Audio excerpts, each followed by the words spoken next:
નમસ્કાર. શંકરસિંહ બાપુએ કર્યો ભડકો.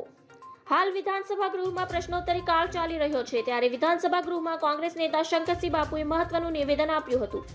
શંકરસિંહ બાપુએ જણાવ્યું હતું કે વિદેશી દારૂ નશાકરણ પદાર્થનું ખુલ્લેઆમ વેચાણ થઈ રહ્યું છે. સરકાર વાંચવાને બદલે ગાજે છે.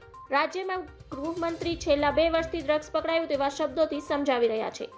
ડ્રગ્સ માટે અડાણી પોર્ટ લેન્ડિંગ બન્યું હોય તેવા આંકડા સામે આવે છે. છેલ્લા 2 વર્ષમાં ગુજરાતમાં 1,66,00,000 વિદેશી દારૂની બોટલો ઝડપાઈ છે.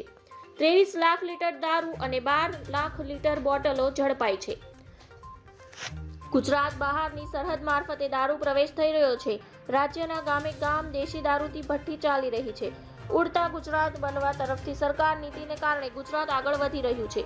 ગુજરાતમાં દારૂ કઈ રીતે પ્રવેશ થાય છે તે બાબતે સરકારે ધ્યાન આપવું જોઈએ. ગુજરાતમાં યુવાનો બેરોજગાર બન્યા છે, તેથી નશાનું પદાર્થ વધ્યું છે. સરકારની હપ્તાખોરીની નીતિ, પોલીસ સ્ટેશનથી સીએમ ઓફિસ સુધીનું નિર્માણ, સરકારની હપ્તાખોરીને લઈને દૂષણ વધવાની ગુજરાતની યુવા પેઢી બરબાદ થઈ રહી છે. ધન્યવાદ. જય હિન્દ.